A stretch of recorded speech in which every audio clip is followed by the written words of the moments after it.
والوں کی اللہ سے ملوا جاتی ہے صحبت نحمده ونصلي على رسوله الكريم أما بعد أعوذ بالله من الشيطان الرجيم بسم الله الرحمن الرحيم وجعلنا منهم أئمة يهدون بأمرنا لما صبروا وكانوا بآياتنا يوقنون صدق الله العظيم. جتنی باتوں کا مذاکرہ ہونے والا ہے وہ بطور اہتمام کے ہے، بطور اتہام کے نہیں ہے.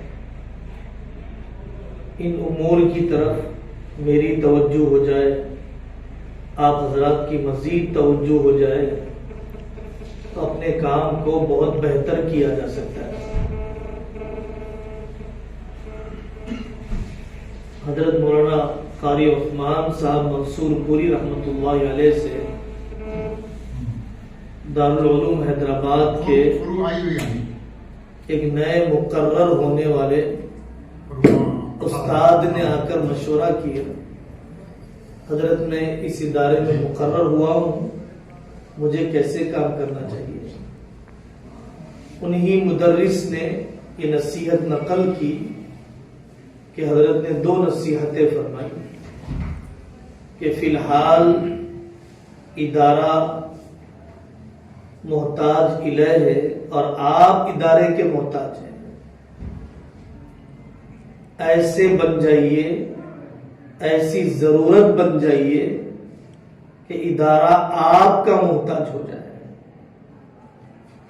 اور دوسری نصیحت حضرت نے فرمائی جو ہمیں زندگی کے ہر مرحلے میں ضروری ہے کہ حضرت رسول اللہ صلی اللہ علیہ وسلم بھیجے جانے والے ہر صحابی سے فرمایا کرتے تھے کہ اللہ ننازع الامر اہلہ، کہ جہاں پر بھی جا رہے ہو وہاں پر اہل امر سے، اہل انتظام سے الجھن پیدا نہ کرنا، انتظام میں مداخلت نہ کرنا.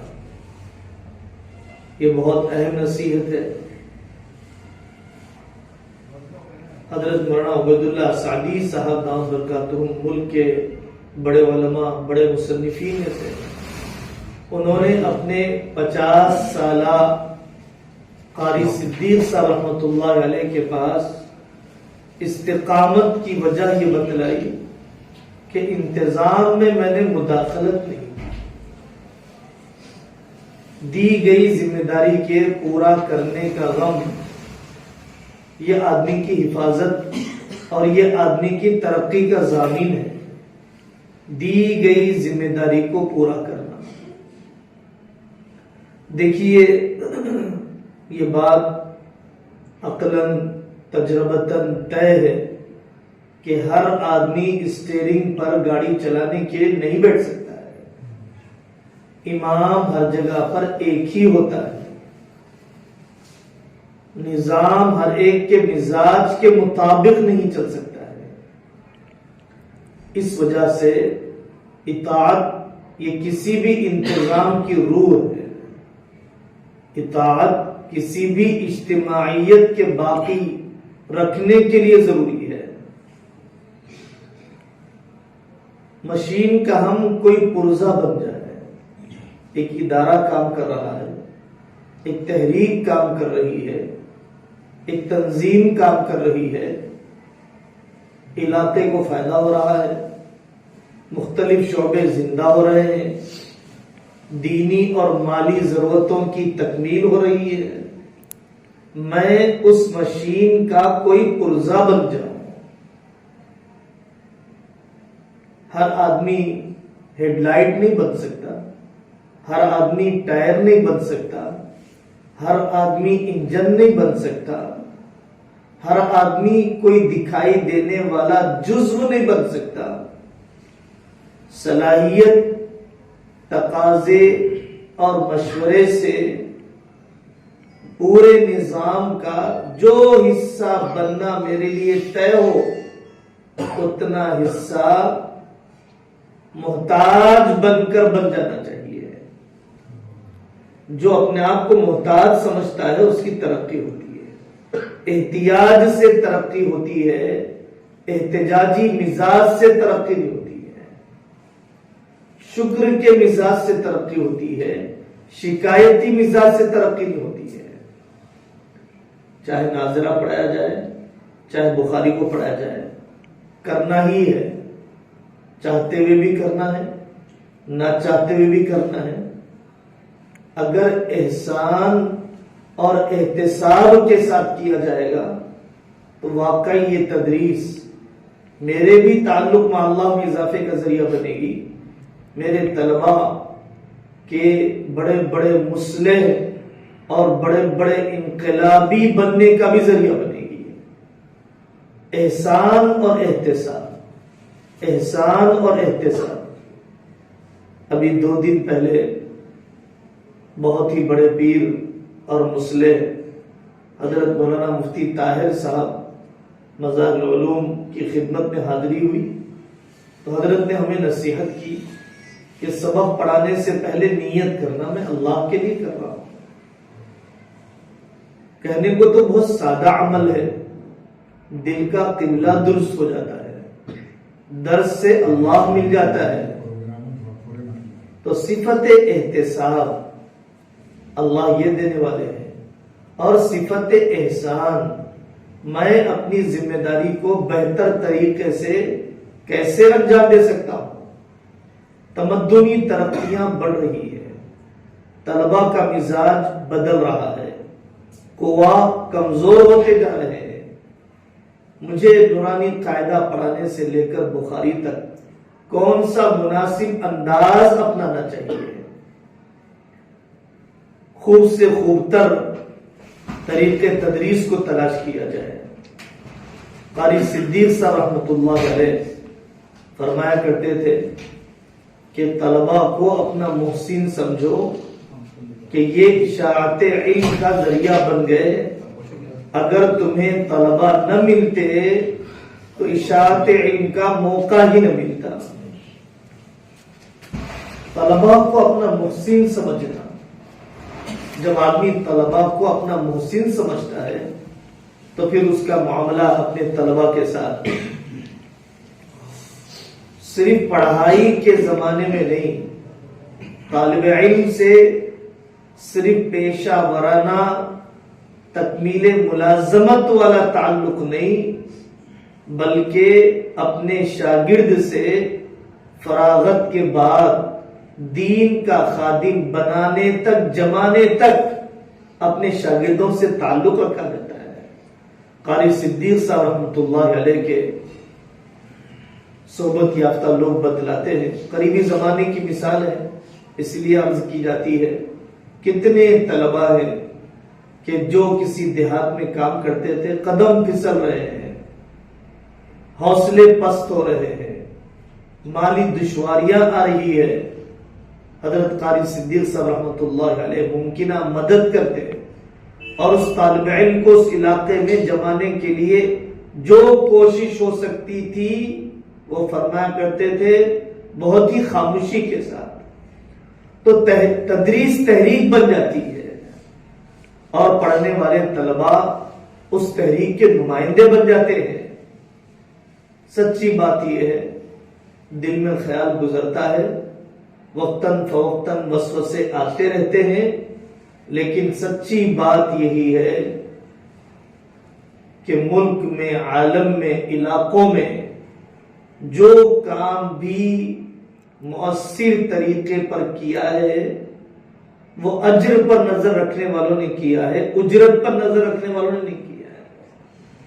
اجر پر نظر رکھنے والوں نے کیا ہے، اجرت پر نظر رکھنے والوں نے نہیں کیا ہے۔ حضرت کشمیری رحمۃ اللہ علیہ نے اپنی تدریس کو تحریک بنایا، قادیانیت کے مقابلے کے لیے، تدوین حدیث کی مختلف محنتوں کے لیے۔ شیخ الہند رحمۃ اللہ علیہ نے اپنی تدریس کو تحریک بنایا، مختلف قسم کے رجال تیار کیے۔ جب شیخ الہند سے کسی نے پوچھا آپ نے کتابیں نہیں لکھی ہے، بلکہ ان کا تعارف کرانے والوں نے بعض کہا کہ حضرت نے کتابیں نہیں لکھی ہے، انسانوں کو لکھا ہے۔ لم يصنف الكتب انما صنف الرجال، کتابیں نے لکھی ہے، انسانوں کو تعمیر کیا ہے، انسانوں کو عظیم رجال کی تصنیف کی ہے۔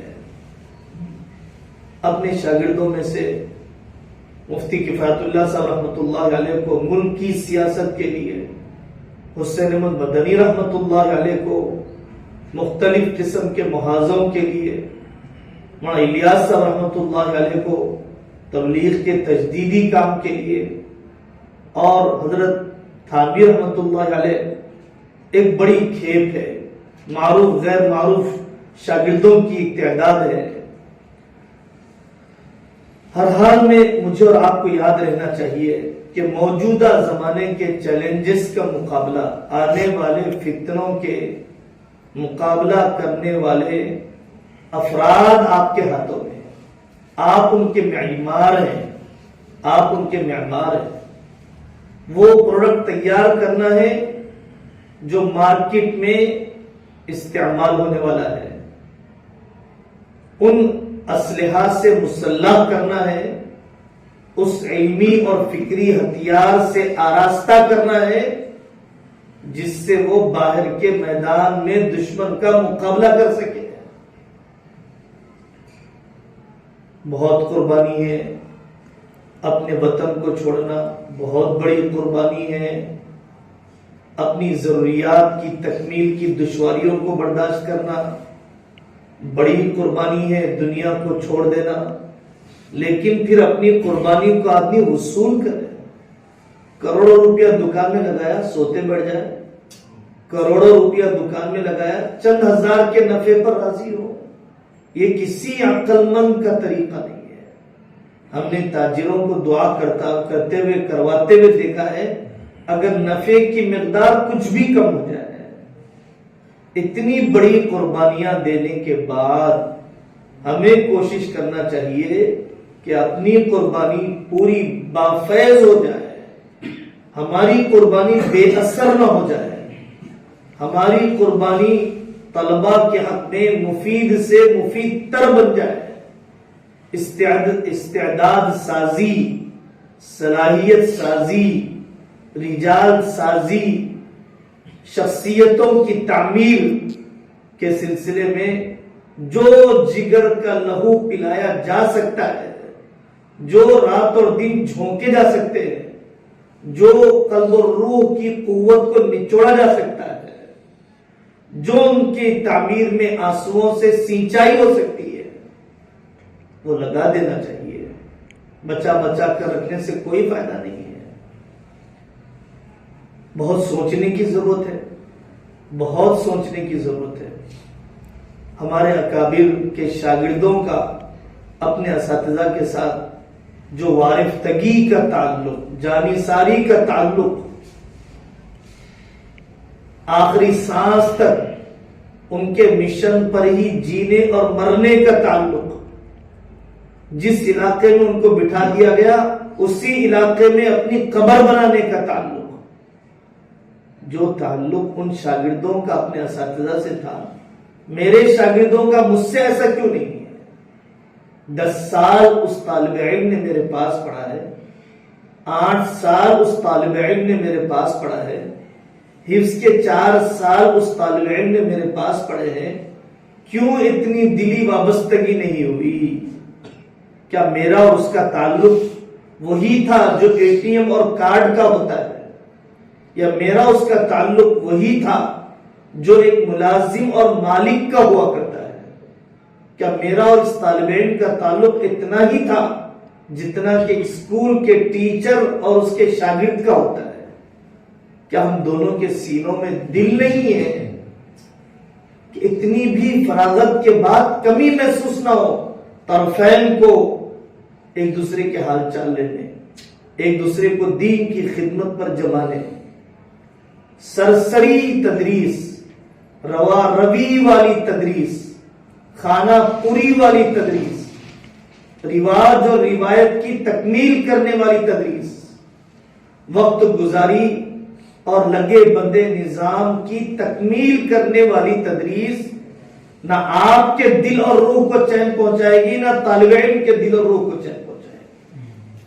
اس کے ذریعے سے کوئی خلا پورا نہیں ہوگا، نہ امت کا خلا پورا ہوگا، نہ آپ کے دل کا خلا پورا ہوگا۔ منصوبہ بند تدریس، سرسری نہیں، منصوبہ بند تدریس۔ آپ دیکھیے حضرت الاستاذ مفتی سعید صاحب پالنپوری رحمت اللہ علیہ 60 سال 70 سال سے زیادہ تدریس کا موقع ملا، ایک فن کی تدریس، اسرار شریعت کی تدریس، تصنیف، علمی تحقیق، سرپرستی، کتابوں کی تکمیل، عالمی حالات پر نگاہ، نپی تلی رائے، اپنے خاندان کی دینی بنیادوں پر نشأت ثانیہ، مفتی شفیع صاحب رحمت اللہ علیہ کی منصوبہ بند تدریس، مفتی تقی عثمانی صاحب دامت برکاتہم کی روا روی والی نہیں، منصوبہ بند قسم کی تدریس جو مفتی تقی عثمانی صاحب نے اپنی خود نوشت سوالے کے اندر لکھا ہے۔ حضرت علی میاں ندوی رحمت اللہ علیہ کی منصوبہ بند تدریس، مطالعہ قرآن کے اصول و مبادی، مطالعہ حدیث کے اصول و مبادی، ایک ایک درس ان کا کتاب بن جاتا ہے۔ کیسے تیاری کی جاتی ہوگی ایک مضمون کو پیش کرنے کے لیے؟ منصوبہ بند تدریس۔ مفتی رفیع عثمانی صاحب، مولانا ادریس صاحب کاندھلوی رحمت اللہ علیہ، مدرسین کی زندگیاں ہیں پوری۔ عبد الفتاح ابو غدہ رحمت اللہ علیہ کی تدریس، حضرت مولانا نور عالم صاحب خلیل امینی رحمت اللہ علیہ، اور حضرت علی میاں سنایا کرتے تھے کیسے مجمع پر رقت طاری ہو جاتی اور کتاب میں آنے والے ایک ایک عالم کی کیسے تحقیق ہو جاتی تھی، اور اس کے اطمینان کے بغیر اپنے آپ کو آگے نہیں بڑھایا جاتا تھا۔ شیخ یونس صاحب جون پوری رحمت اللہ علیہ کی اتنی منصوبہ بند تدریس کے اخیر تک شیخ الحدیث صاحب رحمت اللہ علیہ کی نصیحت تھی، کتب بینی نہ چھوڑنا۔ ایک خط لکھ کر دیا، جب حدیث پڑھاتے پڑھاتے 45 سال ہو جائے تو اس خط کو کھول کر دیکھ لینا۔ منصوبہ بند تدریس، اتنے پھل پک گئے کہ اور جز المسالک لکھ لی گئی، اتنے پھل پک گئے کہ علم حدیث کے فقہ کے مختلف ابواب پر نہایت تحقیقی کتابیں لکھ دی گئی۔ تو ہمیں روا روی والی تدریس اور سرسری تدریس سے بچنا چاہیے۔ کتاب کی تدریس سے ساتھ، کتاب کی تدریس کے ساتھ فن کی تدریس کیسے ہوتی ہے؟ ناظرہ ایک فن ہے، نورانی قاعدہ پڑھانا ایک فن ہے۔ لوگوں نے عالمی سطح پر ایسے ایسے ادارے ہیں جنہوں نے اپنی عمریں جھونک دی ہیں نورانی قاعدے کے طریقے تدریس کے اوپر، قرآن کریم کے طریقے تحفیظ کے اوپر 25 تجربے لکھ دیے، 50 تجربے لکھ دیے۔ عربی زبان میں کتابیں ہیں، مصر اور سعودیہ کے اندر مختلف ادارے ہیں، ملک کے مختلف حصوں میں نورانی قاعدے کے طالب علم کا کوئی دن لیسن پلان کے بغیر نہ گزرے، حفظ کے طالب علم کے ہر دن کا سبق طے ہو کہ وہ دن اس سبق کی تکمیل کے بغیر سورج ڈوبنا نہیں چاہیے۔ طالب علم کے وقت کے استعمال کے سلسلے میں امانت داری، مستقل مزاجی کے ساتھ جو تدریس ہوتی ہے واقعی وہ ثمر آور ہوتی ہے۔ جیسے مفتی سعید صاحب رحمت اللہ علیہ فرماتے تھے 20 سال پڑھاؤ گے تو علم آنا شروع ہو جائے گا۔ مستقل مزاجی کے ساتھ جو تدریس ہوتی ہے، 5 سال پڑھا کر چھوڑ دیا، 10 سال پڑھا کر چھوڑ دیا، مستقل مزاجی کے ساتھ 25 سال پڑھایا، 40 سال پڑھایا، ادارے کا نظام تعلیم بھی مستحکم ہوا، طلباء کی استعداد بھی مضبوط ہوئی، اور اپنے شاگردوں کی تعداد ملک اور علاقے میں نظر آنے لگ گئی۔ آپ کے ملک میں ایسے قراء ہیں جو فجر کے پہلے اڑ جاتے ہیں یورپ کے طلبا کو پڑھانے کے لیے، ان کے شاگردوں کی تعداد یورپ تک پھیل گئی، مستقل مزاجی سے حفظ کے ایک خاص منہج پر 25 سال محنت کی، ان کے حفظ کے خاص منہج کے پڑھانے کے انداز ملک کے اندر قبولیت پانے لگ گئے، مستقل مزاجی، تصانیف کی تعداد بڑھ گئی، فکر میں پختگی آ گئی، اور مصنفین ان کے ذریعے سے پیدا ہو گئے۔ حضرت مولانا خالد سیف اللہ صاحب رحمانی دامت برکاتہم سبیل السلام میں طویل عرصے تک ابتدائی کتابوں سے لے کر افتاء، اور خود ان کے ادارے میں 23 سال سے تدریس، مستقل مزاجی کے ساتھ فکری مسائل پر، فقہی مسائل پر، حدیثی تحریریں، تفسیری تحریریں، علم کلام کے موضوع پر، خود لکھا نہیں ہے، لکھنے والوں کو پیدا کیا ہے، خود سوچا نہیں ہے، سوچنے والوں کو پیدا کیا ہے۔ مستقل مزاجی کی تدریس ہی ثمر آور ہوا کرتی ہے، غیر مستقل مزاجی یہ تدریس کو بے نتیجہ بنا دیتی ہے۔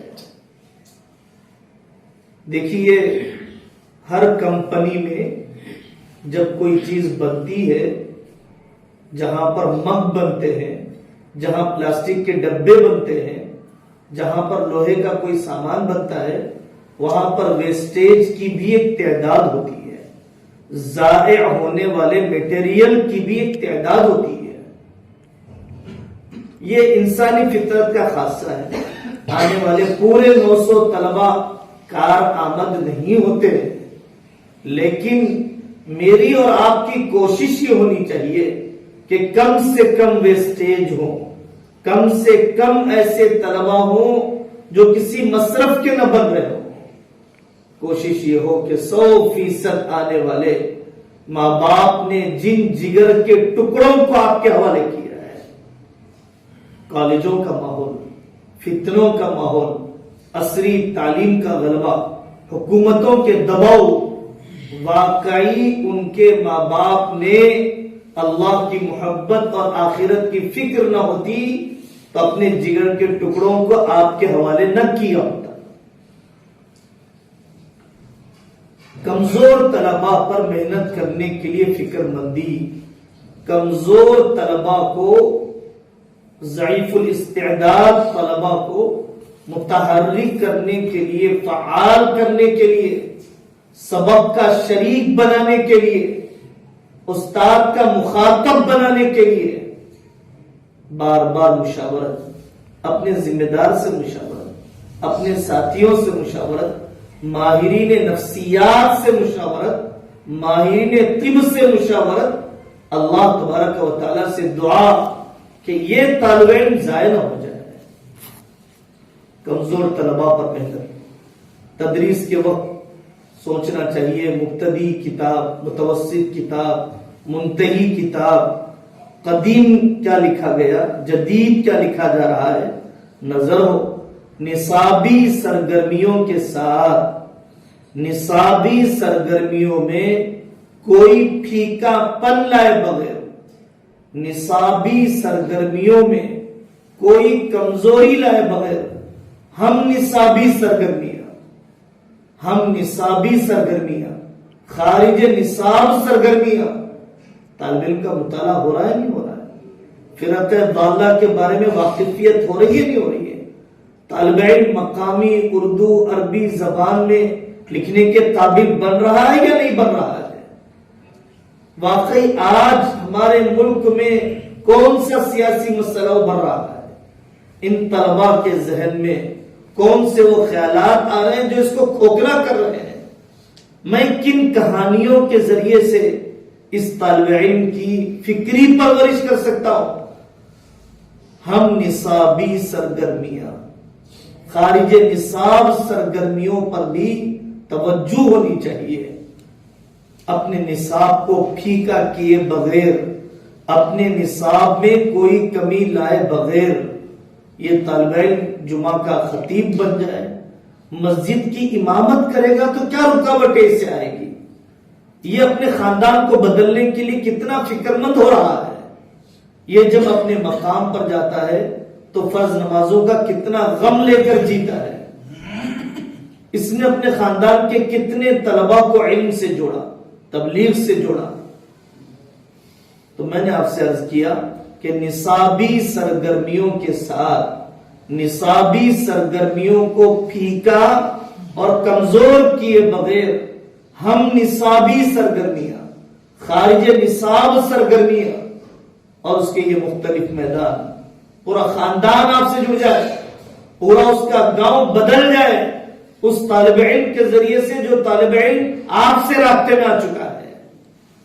اس طالب علم کے خاندان کا جنازہ آپ کے مشورے کے مطابق اٹھے، اس کے خاندان کی میراث آپ کی مشاورت کے مطابق تقسیم ہو، اس کے بہن بھائی کے طلاق نکاح کے مسائل آپ پر مکمل اعتماد کرتے ہوئے حل کیے جائیں.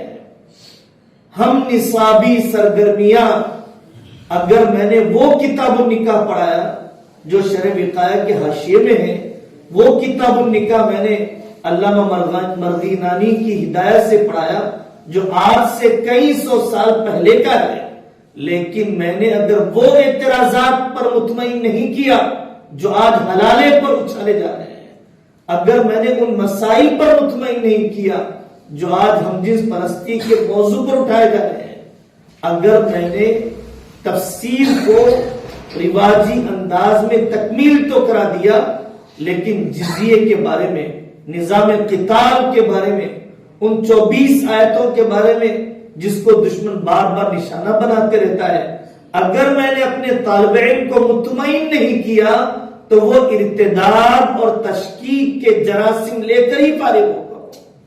ارتداد اور تشکیک کے جراثیم سے پاک ہوئے بغیر وہ فارغ ہو جائے گا. حضرت عائشہ رضی اللہ عنہا کا کم سینے میں نکاح کیسے ہو گیا؟ حضرت آقا صلی اللہ علیہ وسلم نے زیادہ نکاح کیوں فرمائے؟ سیرت کے فلانے باب کا کیا پس منظر ہے؟ تاریخ کے فلانے واقعے کی حقیقت کیا ہے؟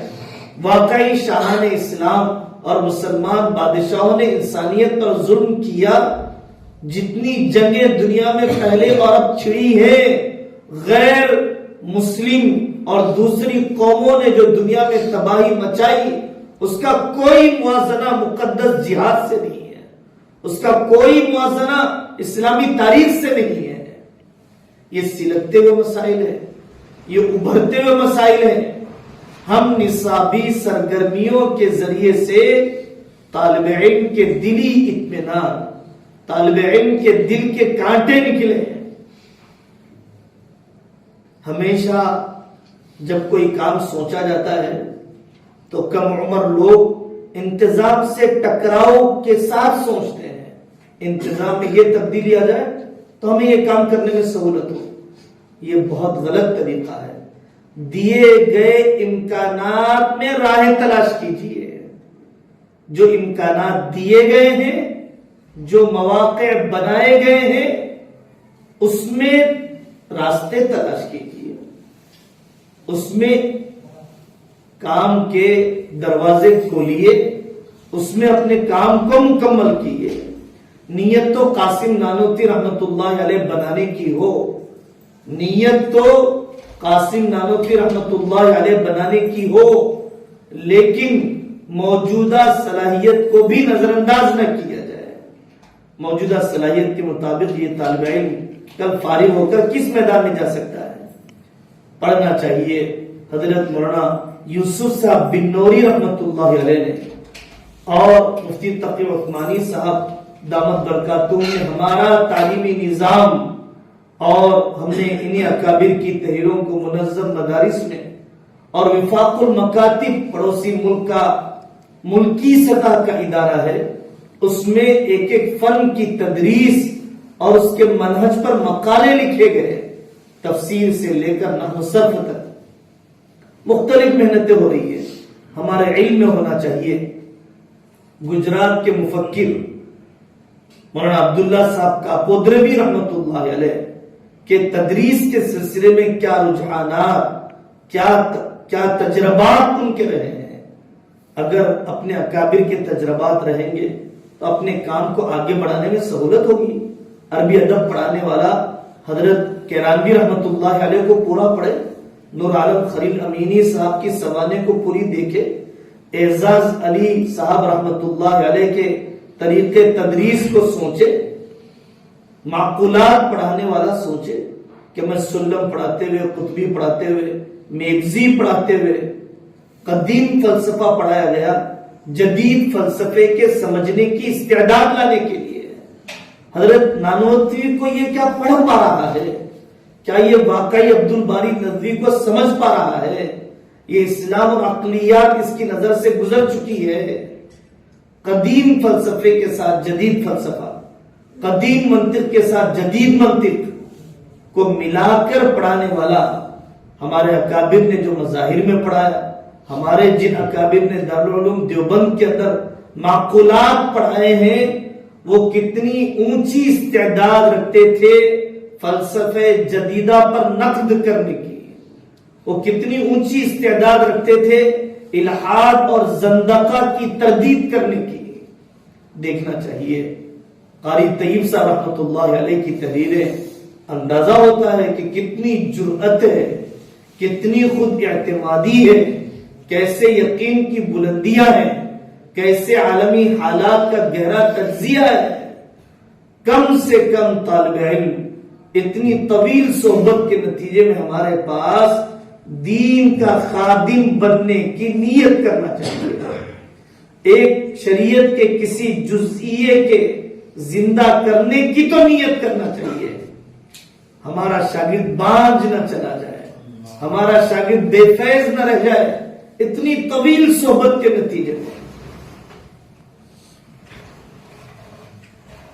علم حدیث پڑھاتے ہوئے موجودہ زمانے کے شبہات, حجیت حدیث پر اٹھائے جانے والے شبہات, غامدی صاحب کے شبہات اور مختلف قسم کے ضال اور مضل شاذ منحرفین, میڈیائی قسم کے معترضین, شکیلیت اور قادیانیت کے باب سے حدیث کو فہم صحابہ سے ہٹانے والے, حدیث کو تابعین اور تبع تابعین کے فہم سے ہٹانے والے, ان انحرافات اور ان شذوذ کو اگر نہ سمجھا جائے طالب علم کو, تو پھر طالب علم ہرگز ان فتنوں کا مقابلہ کرنے کی صلاحیت پیدا نہیں ہوگی. اشراط الساعہ پڑھایا جانا چاہیے موجودہ زمانے کے فتنوں پر تطبیق کے ساتھ, اور کتاب الفتن سے گزارا جانا چاہیے موجودہ زمانے کے احوال سے موازنہ کرتے ہوئے. کتنا گہرا مطالعہ تھا.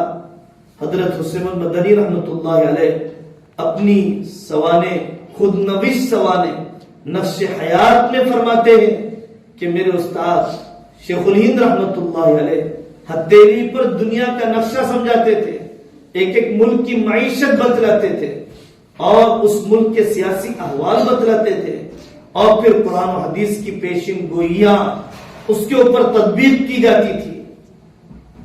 تب جا کر شاگردوں کے اندر وہ حوصلے بھی پیدا ہوئے اور پھر وہ عالمی قسم کے انقلابات بھی پیدا ہوئے.